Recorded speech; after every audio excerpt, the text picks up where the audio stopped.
Dans la série des indicateurs à analyser quand vous êtes manager, on a aussi des indicateurs financiers. Alors les indicateurs financiers, on a déjà ce qu'on appelle les SIG, c'est-à-dire les soldes intermédiaires de gestion. Alors les soldes intermédiaires de gestion, ils sont intéressants à calculer pour identifier justement ce qui va faire perdre de la valeur et où est-ce qu'on va pouvoir travailler pour pouvoir soit les réduire, soit les augmenter en fonction de ce qui est mieux pour l'entreprise. Alors, comment les calculer?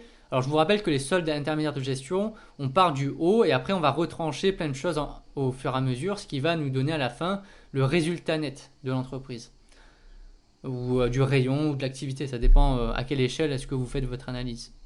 Ici, vous avez le MC donc, qui correspond à la marge commerciale. Alors, la marge commerciale, c'est quoi? C'est le chiffre d'affaires, donc les ventes réalisées, moins bien sûr le prix d'achat moins le prix d'achat de la marchandise, plus ou moins les variations de stock. C'est-à-dire si vous avez de la DI, ça va réduire votre marge commerciale. DI égale des marques inconnues par exemple. Donc la variation de stock détenue, théoriquement détenue et réellement détenue qui va avec. Bon, ça, vous pouvez le mettre de côté si c'est compliqué. L'idée déjà, c'est calculer la marge commerciale, c'est prix de vente moins prix d'achat. Donc un prix de vente, c'est un chiffre d'affaires. Ensuite, à partir de la marge commerciale, après c'est en cascade à chaque fois. Vous allez calculer ce qu'on appelle la valeur ajoutée, donc toute la valeur qui a été produite par l'entreprise. La valeur ajoutée, c'est quoi? C'est la marge commerciale plus les productions si vous avez des activités de production dans l'entreprise. Bon, ce qui n'est pas toujours le cas quand vous avez une activité commerciale de distribution.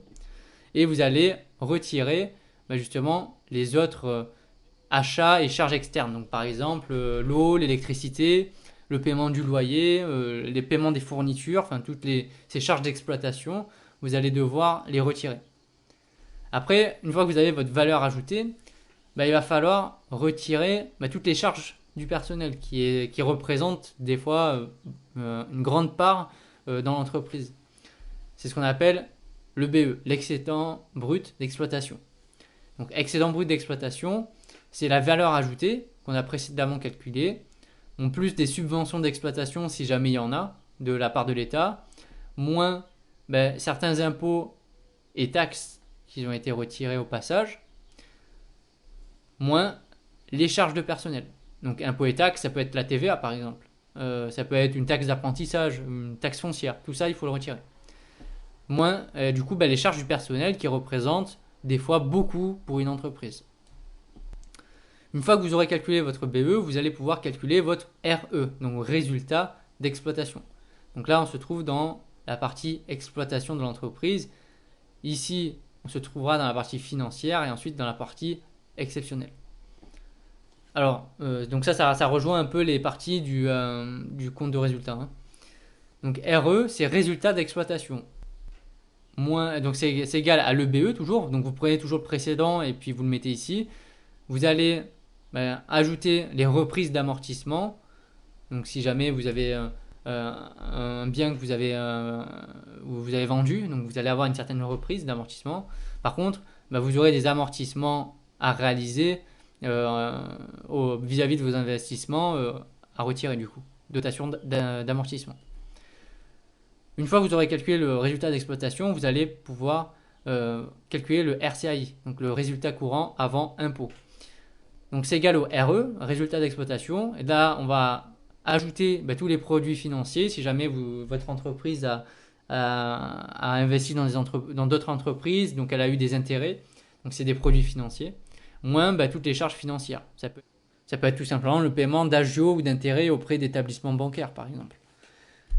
Une fois que vous avez calculé votre RCAI, ça y est, vous allez arriver à votre résultat net. Donc résultat net, c'est RCAI plus les produits exceptionnels comme des subventions d'État, moins des charges exceptionnelles comme une amende par exemple qui peut arriver à une entreprise. Et a priori, une amende, c'est censé être exceptionnel et pas récurrent. Après, autre indicateur et autre chose que vous allez pouvoir calculer, c'est les bilans comptables et les bilans fonctionnels. Donc là, vous allez pouvoir calculer le FRNG, le besoin en fonds de roulement, le montant de trésorerie, les différents ratios de rotation, donc de stock, des créances clients, des dettes fournisseurs, et tous les ratios financiers qui vont autour. Donc ça, c'est important à savoir le faire pour pouvoir évaluer comment se comporte financièrement l'entreprise, est-ce qu'elle est plutôt stable ou non, est-ce qu'elle va pouvoir payer ses dettes à court, moyen ou long terme, ou est-ce qu'elle est en difficulté financière. Et également, autre indicateur financier à regarder, c'est tout ce qui concerne le financement des activités, c'est-à-dire le montant de ses emprunts, est-ce qu'elle a beaucoup d'emprunts ou non, est-ce qu'elle a beaucoup d'intérêts bancaires à rembourser, est-ce qu'elle reverse des dividendes à ses actionnaires ou est-ce qu'elle touche des dividendes de ses investissements, est-ce qu'elle a des frais financiers importants, etc. Donc ça, c'est toute la partie financière. Les plus importants à retenir, c'est bien sûr le bilan comptable et fonctionnel à maîtriser vraiment et construire et savoir construire tout un solde intermédiaire de gestion à partir d'un énoncé de données.